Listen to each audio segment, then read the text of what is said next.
Hi, എല്ലാവർക്കും നമസ്കാരം. Budgies വ്ലോഗിൻ്റെ പുതിയൊരു വീഡിയോയിലേക്ക് ഏവർക്കും സ്വാഗതം. റെയിൽവേ സ്റ്റേഷൻ കണ്ടപ്പോൾ മനസ്സിലായോ ഇത് ഏത് റെയിൽവേ സ്റ്റേഷനാണെന്ന്? ഇത് എറണാകുളം റെയിൽവേ സ്റ്റേഷനാണ്. 5-ാമത്തെ പ്ലാറ്റ്ഫോമിൽ ദാ ഈ കിടക്കുന്ന വണ്ടി ദുരന്തോ. ഇതിലാണ് ഇന്നത്തെ എൻ്റെ യാത്ര. യാത്ര എങ്ങോട്ടാണെന്നറിയില്ലോ? ഞാൻ ഒറ്റയ്ക്കല്ല, ഈ കാണുന്നവരും എന്നോടൊപ്പം ഉണ്ട്. ഇവരെല്ലാവരും ഞങ്ങൾ ഗൗഡസാരസ്വ ബ്രാഹ്മണ സമുദായത്തിലെ വൈദികരാണ്. ഞങ്ങളുടെ തൊട്ടപ്പുറത്ത് തന്നെ ദാ ഈ ഒരു സാധനം ഞാൻ കണ്ടു. ഞാൻ ആദ്യമായിട്ടാണ് ഇങ്ങനത്തെ ഒരു ട്രെയിൻ കാണുന്നത്. ഇത് IRCTCയുടെ ടൂറിന് കൊണ്ടുപോകുന്ന ട്രെയിനാണ്. റെസ്റ്റോറൻറ്റ്, ബാറ്, കിടക്കാനുള്ള സൗകര്യം, നമ്മുടെ ബെഡാണ്, അല്ലാതെ ബെർത്തല്ല, ബെഡ്, അങ്ങനെയുള്ള എല്ലാ സൗകര്യങ്ങളും ഇതിൻ്റെ അകത്തുണ്ട്. കണ്ടപ്പോൾ ഒരു മോഹം, ഒരു വീഡിയോ എടുക്കാമെന്ന് വെച്ചു. ഇനി എൻ്റെ യാത്ര, ഞാൻ പറഞ്ഞല്ലോ ഞാൻ ഒറ്റയ്ക്കല്ല, എന്നോടൊപ്പം കുറേയധികം ബ്രാഹ്മണ പുരോഹിതന്മാരുണ്ട്. ഞങ്ങളെല്ലാവരും കൂടി മുൾക്കിയിലേക്കാണ് പോകുന്നത്. മുൾക്കി കർണാടകയിലെ ഒരു സ്ഥലമാണ്. അപ്പോൾ ഞാൻ കയറിയ ഈ ട്രെയിൻ ദുരന്തമാണ്. എറണാകുളത്ത് നിന്നും ലോകമാന്യ തിലക് വരെ പോകുന്ന ട്രെയിനാണ്. എറണാകുളം കഴിഞ്ഞാൽ കോഴിക്കോട്, അത് കഴിഞ്ഞാൽ മംഗളൂർ ജംഗ്ഷൻ കങ്കനാടി, അവിടെ വരെയാണ് ഈ ട്രെയിനിൽ ഞങ്ങൾ യാത്ര ചെയ്യുന്നത്. നിങ്ങൾക്കറിയാമോ, മംഗലാപുരത്തും 2 റെയിൽവേ സ്റ്റേഷനുണ്ട്. Mangalore central, Mangalore junction. നമ്മുടെ മാവേലി, മലബാർ, ഏറനാട്, വന്ദേ ഭാരത് അങ്ങനെയുള്ള ട്രെയിനെല്ലാം ചെല്ലുന്നത് മാംഗ്ലൂർ സെൻട്രലാണ്. ബാക്കിയുള്ള ട്രെയിനുകൾ നേത്രാവതി ഇതുപോലെ പോകുന്ന ട്രെയിനുകൾ, ഗോവ, ഉടുപ്പി അങ്ങനെ പോകുന്ന ട്രെയിനുകളെല്ലാം പോകുന്നത് മാംഗ്ലൂർ ജംഗ്ഷനാണ്. ട്രെയിൻ വിട്ടപ്പോൾ തന്നെ ഒരു ചേട്ടൻ മസാല ടീ എന്ന് പറഞ്ഞുകൊണ്ട് തന്നു. കൗതുകം ലേശം കൂടുതലായതുകൊണ്ട് ഒരെണ്ണം വാങ്ങിച്ചു. എൻ്റെ ഒരു അനുഭവത്തിൽ രാവിലെ എണീക്കണമെങ്കിൽ അലാറമില്ലാതെ നിങ്ങൾക്ക് എണീക്കാൻ സഹായിക്കുന്ന ഒരു സാധനമാണ് ഈ മസാല ടീ. വെറും കൂതറ സാധനം. ദാ എൻ്റെ കമ്പാർട്ട്മെൻറ്റിൽ ഇവരൊക്കെ ആയിരുന്നു. ഇവന്മാർ ഗോവയിൽ ഉള്ളവരാണ്. നമ്മുടെ കേരളം കാണാനായിട്ട് വന്നത്. രാത്രിയിൽ ഒടുക്കത്തെ ബഹളം. അപ്പുറത്തെ കമ്പാർട്ട്മെൻറ്റൊന്നും ഒരുത്തനുമില്ല. പാപി ചെല്ലുന്നിടം പാതാളം ആയിരിക്കാം. എന്തായാലും ദാ ഈ ഒരു 3 കമ്പാർട്ട്മെൻറ്റിൽ ഒടുക്കത്തെ തിരക്കാണ്. എന്തായാലും രാവിലെ 3:50 നമ്മുടെ ട്രെയിൻ മംഗലാപുരത്ത് എത്തുക. 10:30 എന്തായാലും ഉറങ്ങാമെന്ന് വിചാരിച്ചു. ഞാൻ നേരെ ബെർത്തിലേക്ക് കിടന്നുറങ്ങി. സൈഡപ്പറായിരുന്നു എൻ്റെ ബെർത്ത്. നാളെ രാവിലെ നേരത്തെ എഴുന്നേൽക്കുന്നതുകൊണ്ട് ഞാൻ ഉറങ്ങാൻ കിടന്നു. എല്ലാവരെയും നെറ്റിച്ചുകൊണ്ട് 3:45 പോയിട്ട് പോയില്ല, ബിഫോർ ടൈം ദാ കങ്കനാടിയിൽ, അതായത് മാംഗ്ലൂർ ജംഗ്ഷനിൽ നമ്മുടെ ദുരന്തം എത്തി. അവനെയും കുറ്റം പറയാൻ പറ്റില്ല, കാരണം കോഴിക്കോട് കഴിഞ്ഞ അടുത്ത സ്റ്റോപ്പ് ഇവിടെയാണ്. എന്തായാലും ഞങ്ങളെല്ലാവരും നേരത്തെ അലാറം വെച്ചതുകൊണ്ട് കറക്റ്റ് സമയത്ത് എഴുന്നേറ്റു. ആ ജംഗ്ഷനിലും എന്തൊക്കെയോ പണി നടക്കുന്നുണ്ട്. അത്യാവശ്യം എറണാകുളത്തുനിന്ന് വിട്ടപ്പോൾ കാലിയായിരുന്ന ട്രെയിൻ അവിടെ എത്തിയപ്പോഴേക്കും നല്ല തിരക്കാണ്. കണ്ടോ, രാവിലെ 3:45 4 മണിക്കുള്ള തിരക്കാണ് ഈ കാണുന്നത്. അത്യാവശ്യം നല്ല തിരക്കുണ്ട്. അവിടെയും പോയി മസാല ടീ ഒന്നും കുടിക്കാൻ നിന്നില്ല, സാധാ ടീ ഒരെണ്ണം കുടിച്ചു. ഞാൻ മാത്രമല്ല, എല്ലാവരും അതിൽ പങ്കാളികളായി. എന്തുകൊണ്ട് ഇങ്ങനെ നിൽക്കുന്നു എന്ന് ചോദിച്ചു കഴിഞ്ഞാൽ, ഞങ്ങളുടെ കൂടെ വരേണ്ട കുറച്ച് ആളുകൾ ദാ ഓഖ എറണാകുളം ആ ട്രെയിൻ വരുന്നുണ്ട്.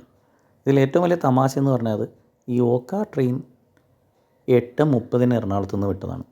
4:15 ഇവിടെ എത്തിയപ്പോൾ. ഞങ്ങൾ കയറിയ ദുരന്തോ 9:30 വിട്ടത്. രാവിലെ 3:45 കാരണം അതിന് സ്റ്റോപ്പ് കുറവും ഇതിൻ്റെ ധാരാളം സ്റ്റോപ്പുകളും ഉണ്ട്.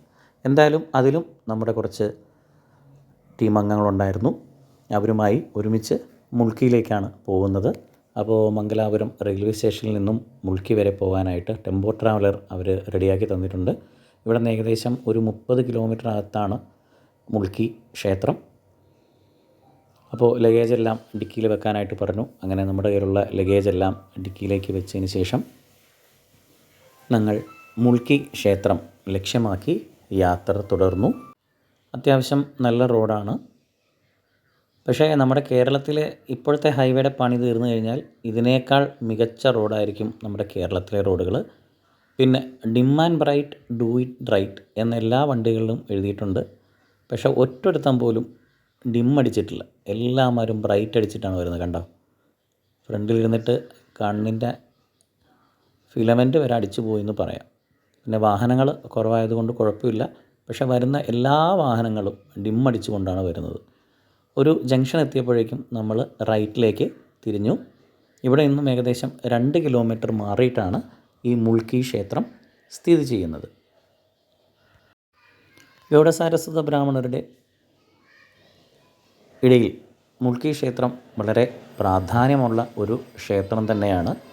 ഹൈവേയിൽ നിന്നും മാറി 2 കിലോമീറ്റർ മാറി അപ്പുറത്തായിട്ടാണ് ഈ ക്ഷേത്രം സ്ഥിതി ചെയ്യുന്നത്. അങ്ങനെ ഞങ്ങൾ താമസിക്കാനുള്ള സ്ഥലത്തെത്തി. എല്ലാവരും അവരുടെ ലഗേജുമായിട്ട് ഇറങ്ങി. ഡിസംബർ 26 അതായത് ഇന്നലെ 25 ഞങ്ങൾ യാത്ര പുറപ്പെട്ടു. 26 രാവിലെ 4 മണി കങ്കനാടി. അവിടെ നിന്നും 3/4 മണിക്കൂറെടുത്തു നമ്മൾ മുൾക്കി ക്ഷേത്രത്തിലെത്താനായിട്ട്. അപ്പോൾ ഞങ്ങൾ ഇത്രയും പേരല്ല, ഇന്ന് ഏകദേശം 300-ലധികം പുരോഹിതന്മാർ ചേർന്ന് ഇവിടെ ഒരു ചണ്ഡിക പാരായണം, സഹസ്ര ചണ്ഡിക പാരായണം, ഒരു ചരിത്രം തന്നെയാണ്. ഇതാണ് ഞാൻ പറഞ്ഞ മുൾക്കി ക്ഷേത്രത്തിൻ്റെ പ്രധാന കവാടം. ഞങ്ങളിപ്പോൾ പോകുന്നത് ഞങ്ങൾക്ക് താമസിക്കാനുള്ള സ്ഥലത്തേക്കാണ്. താമസിക്കാമെന്ന് പറഞ്ഞാൽ ഒരുപാട് സമയമൊന്നുമില്ല. അവിടെ പോവുക, കുളിക്കുക, ഫ്രഷാകുക, നേരെ ക്ഷേത്രത്തിൽ എത്തിച്ചേരുക. 7:30 മുമ്പ് തന്നെ ക്ഷേത്രത്തിൽ എത്തിച്ചേരണം എന്നാണ് നമുക്ക് കിട്ടിയിരിക്കുന്ന വിവരം. അങ്ങനെ രാവിലെ എഴുന്നേറ്റു എന്ന് പറയാനായിട്ടൊന്നുമില്ല. രാവിലെ എഴുന്നേറ്റു, കുളിച്ചു, ഫ്രഷായി ഞങ്ങളെല്ലാവരും കൂടെ ക്ഷേത്രത്തിലേക്ക് പോവാണ്. ഇനി നേരത്തെ പറഞ്ഞതിൻ്റെ ബാക്കി. ഞങ്ങളിന്നിവിടെ എത്തിയിരിക്കുന്നത് ഞങ്ങളുടെ സമാധിസ്ഥനായ ശ്രീമദ് സുധീന്ദ്രതീർത്ഥ സ്വാമിയുടെ ജന്മശതാബ്ദി ആഘോഷവുമായി ബന്ധപ്പെട്ട് 300ഓളം ബ്രാഹ്മണ ശ്രേഷ്ഠരെ അല്ലെങ്കിൽ വൈദികരെ പങ്കെടുപ്പിച്ചുകൊണ്ട് സഹസ്ര ചണ്ഡിക പാരായണം, ദുർഗാ സപ്തശതി, നമ്മൾ മലയാളത്തിൽ ദേവീ മാഹാത്മ്യം എന്ന് പറയും. അപ്പോൾ 1000 പാരായണം നടക്കണം. അപ്പോൾ ഇപ്പോൾ അവർ പ്ലാൻ ചെയ്യുന്നത് 300 പേരെ ഇരുത്തി 4 തവണ, അപ്പോൾ 1200 അപ്പോൾ 300-ലധികം ആളുകളെ അവർ പ്രതീക്ഷിക്കുന്നുണ്ട്. അപ്പോൾ ഇതൊരു ചരിത്രത്തിൻ്റെ ഭാഗം കൂടിയാണ്. പിന്നെ എന്തുകൊണ്ട് ഇത് മുൾക്കി ക്ഷേത്രത്തിൽ വെച്ച് നടത്തപ്പെടുന്നു? ഞാൻ നേരത്തെ പറഞ്ഞു, ശ്രീമദ് സുധീന്ദ്രതീർത്ഥ സ്വാമിയുടെ ജന്മശതാബ്ദി ആഘോഷമാണ്.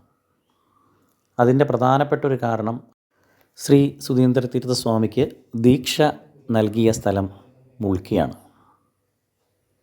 അതുപോലെ ഡിസംബർ 26 വ്യാഴാഴ്ച, ബൃഹസ്പതി അല്ലെങ്കിൽ ഗുരുവാരം എന്നാണ് പറയുന്നത്. അന്ന് തന്നെ സ്വാതി നക്ഷത്രമാണ്, ഏകാദശിയാണ്. അപ്പോൾ എന്തുകൊണ്ടും ഉത്തമമായിട്ടുള്ള ഒരു ദിവസമാണ് ഡിസംബർ 26. അപ്പോൾ അന്ന് സഹസ്ര ചണ്ഡികാ പാരായണം അദ്ദേഹത്തിൻ്റെ ദീക്ഷ നൽകിയ സ്ഥലമായ മുൾക്കിയിൽ നിന്ന് തന്നെ തുടങ്ങണം എന്ന് ഇപ്പോഴത്തെ കാശി മഠാധിപനായിട്ടുള്ള ശ്രീമദ് സംയമീന്ദ്ര തീർത്ഥസ്വാമിയുടെ ആജ്ഞാനുസരണമാണ് മുൾക്കിയിൽ ഇത്രത്തോളം ബ്രാഹ്മണ ശ്രേഷ്ഠന്മാർ വന്നുകൊണ്ട് അല്ലെങ്കിൽ ആ വൈദികർ വന്നുകൊണ്ട് അവിടെ പങ്കെടുക്കുന്നത്. ഈ കാണുന്നതാണ് മുൾക്കി ക്ഷേത്രത്തിലെ പ്രധാനപ്പെട്ട ഒരു വിഗ്രഹം. വെങ്കടരമണ ക്ഷേത്രമെന്നാണ് പറയുന്നതെങ്കിലും വെങ്കടരമണനെ പോലെ തന്നെ പ്രാധാന്യമുള്ള ഒരു ബിംബം കൂടിയാണ് നിങ്ങളിപ്പോൾ കണ്ടത്, ശ്രീ നരസിംഹൻ. ശ്രീ നരസിംഹൻ എന്നല്ല, ഉഗ്ര നരസിംഹം എന്ന് തന്നെ വേണം പറയാനായിട്ട്. 3 കണ്ണും 6 കൈകളും ഒക്കെയായി ഉഗ്രരൂപത്തിൽ നിൽക്കുന്ന ഈ നരസിംഹമൂർത്തിയാണ് മുൾക്കി ക്ഷേത്രത്തിലെ പ്രധാനപ്പെട്ട ഒരു സവിശേഷത. പക്ഷേ ഈ വിഗ്രഹം അങ്ങനെ എല്ലായ്പ്പോഴും ഒന്നും എടുക്കില്ല. വർഷത്തിൽ ഒരിക്കൽ മാത്രമേ അതെടുക്കാറുള്ളൂ. അത് മാർഗശീർഷ മാസത്തിലെ പൗർണമി, പ്രതിഷ്ഠിച്ചത് ആ ദിവസമാണെന്നാണ് പറയുന്നത്. ആ പ്രതിഷ്ഠാ ദിവസം മാത്രമേ ആ വിഗ്രഹത്തിന് അഭിഷേകവും മറ്റുള്ള കാര്യങ്ങളുമൊക്കെ നടത്താറുള്ളൂ. ഈ വിഗ്രഹം നമ്മുടെ വരാപ്പുഴയിൽ നിന്നും കൊണ്ടുപോയതായിട്ടും പറയപ്പെടുന്നുണ്ട്. അങ്ങനെ ഞങ്ങൾ അമ്പലത്തിലെത്തി. എത്തിയപ്പോൾ തന്നെ അവർ നമ്മുടെ അടുത്ത് രജിസ്റ്റർ ചെയ്യാൻ പറഞ്ഞു, പേരൊക്കെ രജിസ്റ്റർ ചെയ്യാൻ പറഞ്ഞു. അതിനുശേഷം രാവിലത്തെ ഭക്ഷണം, പ്രഭാത ഭക്ഷണം കഴിച്ച് അതിനുശേഷമേ നമുക്ക് പാരായണം തുടങ്ങാൻ പറ്റൂ. പ്രഭാത ഭക്ഷണം ഇതൊക്കെയാണ്: അവൽ, പിന്നെ സേമിയയുടെ ഉപ്പുമാവൊക്കെയാണ്. നമ്മൾ രജിസ്റ്റർ ചെയ്യുമ്പോൾ ഉടുത്തു വരാനായിട്ട് നമുക്കൊരു മുണ്ട് തരും. ഈ മുണ്ടുടുത്ത് വേണം പാരായണത്തിനായിട്ട് പോകാൻ. അങ്ങനെ ഞങ്ങളെല്ലാവർക്കും പലതരത്തിലുള്ള കളറുകളുള്ള മുണ്ടാണ് കിട്ടിയിരിക്കുന്നത്. എനിക്കിതാ ഈ കളറാണ് കിട്ടിയത്. അങ്ങനെ പാരായണത്തിൻ്റെ ഭാഗമായി അതിൻ്റെ തുടക്കമെന്ന രീതിയിൽ സ്വാമിജി ഭഗവാന്റെ മുമ്പിൽ ഒരു പ്രാർത്ഥന നടത്തി. സംസ്ഥാനദേവനായ വ്യാസരഘുപതിയുടെയും ഗ്രാമദേവനായ നരസിംഹമൂർത്തിയുടെയും വെങ്കടരമണൻ്റെയും മുന്നിൽ പ്രാർത്ഥന നടത്തിയതിന് ശേഷം ക്ഷേത്ര ഭാരവാഹികൾക്കും ഈ ചണ്ഡികാ പാരായണത്തിൻ്റെ മുഖ്യ ധാരയിലുള്ളവർക്കും പ്രസാദം കൊടുത്തു. അതിനുശേഷം ശ്രീസ്വാമി പാരായണ വേദിയിൽ എത്തുമെന്നാണ് അറിയിച്ചിരിക്കുന്നത്.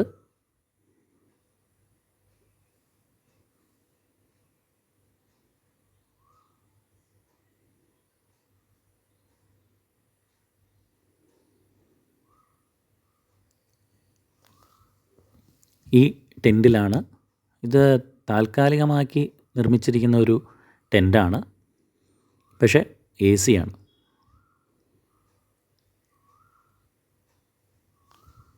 അവിടുത്തെ സംഘാടകർ എല്ലാ തരത്തിലുള്ള പഴുതുകളും അടച്ചുകൊണ്ടാണ് ഈ പരിപാടി സംഘടിപ്പിച്ചിരിക്കുന്നത് എന്ന് അറിയുമ്പോൾ തന്നെ സത്യം ഞാൻ അത്ഭുതപ്പെട്ടു പോയി. 300-ലധികം പേർക്ക് പാരായണം ചെയ്യാനായിട്ട് അവിടെ ഇരിക്കാം. ചൂടോ അങ്ങനെയുള്ള കാര്യങ്ങളോ ഒന്നുമില്ല. ശ്രീസ്വാമി അവിടെ എഴുന്നള്ളി അദ്ദേഹത്തിൻ്റെ ദിവ്യഹസ്തങ്ങൾ കൊണ്ട് ദീപപ്രജ്വലനം നടത്തി. ദീപപ്രജ്വലനം നടത്തിയിട്ടാണ് പാരായണത്തിന് തുടക്കം കുറിക്കുന്നത്. ഇത്രയും വലിയൊരു ചരിത്ര നിമിഷത്തിൻ്റെ ഭാഗമാവാൻ എനിക്കും സാധിച്ചു. പൂർവ ജന്മ സുകൃതം എന്ന് വേണമെങ്കിൽ പറയാം.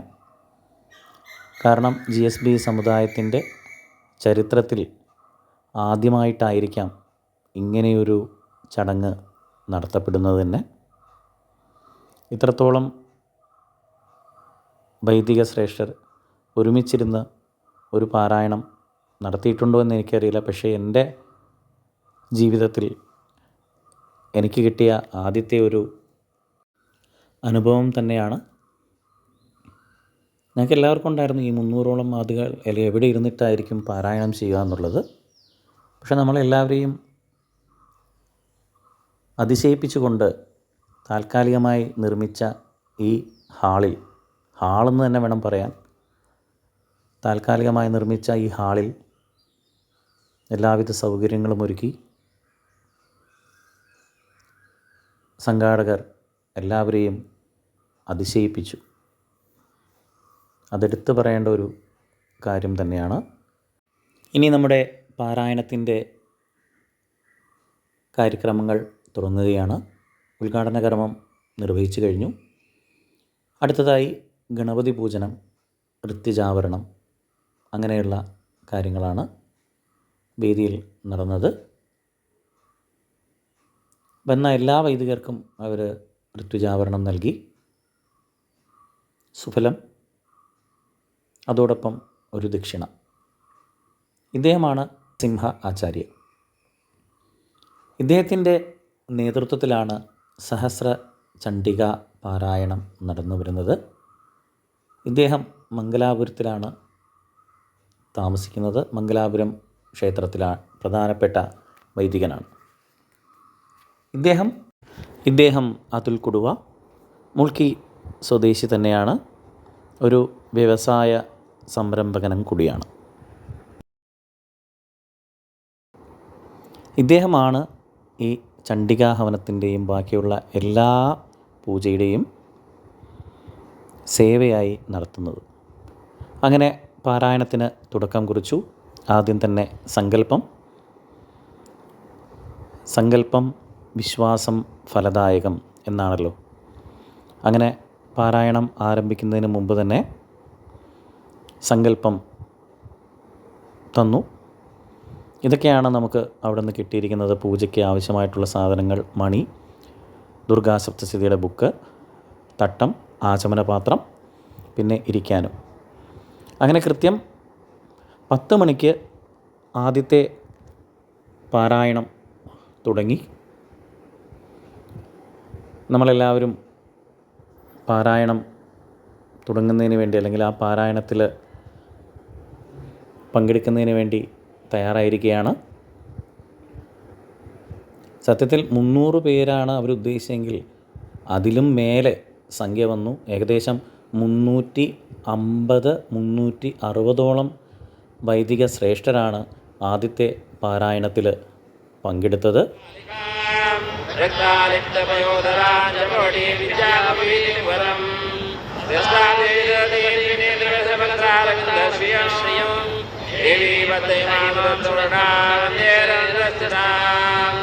ഓം ഋഷിരുവാച ന്യന്യമാനന്ദസേനം അവലോക്യ മഹാസുരഃ തേനാനീനിശ്വരകോപായോ ദുർലാഭകാ തദേവേന്ദ്രവർഷേണ വർഷസമയേശ്വരഃ യഥാ മേരുദേശന ലോയവർഷേണ ലോയലഃ തസ്യ ചിന്മഹാരതിഃ അഭ്യദാവതദാം ദേവീ ഖഡ്ഗചർമ്മധരോധരഃ സിംഹമാഹത്യ ഖഡ്ഗേന തീക്ഷ്ണധാരേണ മൂർധനി ആജഗാമുജേ സർവേ ദേവീമപ്യതിവേഗവാൻ തസ്യ ഖഡ്ഗോ കുജപാല്യ പപാലന്തപനന്ദന തോ ജഗ്രാഹജോലഞ്ച ഗോപാതനോചഃ ശിക്ഷേമരതോ ഭദ്രകാല മഹാസുരഃ രാജ്യലമാനം ദേവോ വീരവിമലമാമരാത് ദൃഷ്ട്വാ തദാ പതച്ഛൂലം ദേവീ ശൂലമമുഞ്ചത തച്ഛൂലം ശതരാജേന നേത്രഞ്ച മഹാസുരഃ അജേതസ്മിൻ മഹാവീരേ മഹേശ ജമോപദോ ആജഗാപജാരൂഢശ്യാമലസ്മൃതധാതനഃ സോഭിഷക്ഷ്യം മോചാത. അങ്ങനെ 11:45 നമ്മുടെ ആദ്യത്തെ പാരായണം കഴിഞ്ഞു. ആദ്യത്തെ പാരായണം കഴിഞ്ഞപ്പോഴേക്കും ആവശ്യമുള്ളവർക്ക് വേണമെങ്കിൽ പൂജ സമർപ്പിച്ച് ഇറങ്ങാം. അല്ലെങ്കിൽ അവർക്ക് ജ്യൂസോ മറ്റെന്തെങ്കിലും ഒരു ചെറിയൊരു ബ്രേക്ക് നമുക്ക് അനുവദിച്ച് തന്നിട്ടുണ്ട്. വെള്ളത്തിന് ചൂടുവെള്ളം, തണ്ണിമത്തൻ ജ്യൂസ്, അങ്ങനെ പല കാര്യങ്ങൾ അവർ ഒരുക്കിയിട്ടുണ്ടായിരുന്നു. പിന്നെ 12 മണിയോടുകൂടി നമ്മൾ അടുത്ത സെക്ഷൻ സ്റ്റാർട്ട് ചെയ്തു. പക്ഷേ 12 മണിക്കിരുന്ന് ഞങ്ങൾ 2ഉം 3ഉം വായിച്ചതിന് ശേഷമാണ്, അതായത് 3 മണിക്കാണ് പിന്നെ ഉച്ചഭക്ഷണത്തിനായിട്ട് എഴുന്നേൽക്കുന്നത്. അപ്പോൾ കൂടെ ഉണ്ടായിരുന്ന കുറേയധികം ആളുകൾക്ക് തിരിച്ച് പോകാനുള്ളത് കൊണ്ട് 3 പാരായണം കഴിഞ്ഞപ്പോഴേക്കും അവർ ആരതി ഒഴിഞ്ഞ് പൂജ സമർപ്പണം നടത്തി മാറി. ഞങ്ങൾ 4ാമതും ഇരുന്നു. അപ്പോൾ ഉച്ചയ്ക്ക് 3 മണിക്കാണ് ഭക്ഷണം. ഏകാദശിയാണ്, ഞാൻ നേരത്തെ പറഞ്ഞു. അതുകൊണ്ട് അരിയാഹാരമൊന്നും ഇല്ല, ഊണുമില്ല എന്നർത്ഥം. റവയും ഉഴുന്നും കൊണ്ട് നിർമ്മിച്ച ഇഡ്ഡലി, ഉപ്പുമാവ്, പിന്നെ പായസം, ഇതായിരുന്നു ഉച്ചഭക്ഷണം. ഉച്ചഭക്ഷണം കഴിഞ്ഞു. കൃത്യം 4 മണിക്ക് തന്നെ 4ാമത്തേതും അവസാനത്തേതുമായിട്ടുള്ള പാരായണം. സത്യം പറഞ്ഞാൽ ഈ പാരായണം വേണമെന്നില്ലായിരുന്നു. കാരണം ആദ്യത്തെ 3 പാരായണം നടത്തിയപ്പോൾ തന്നെ ഏകദേശം 1000-ന് മുകളിലായി.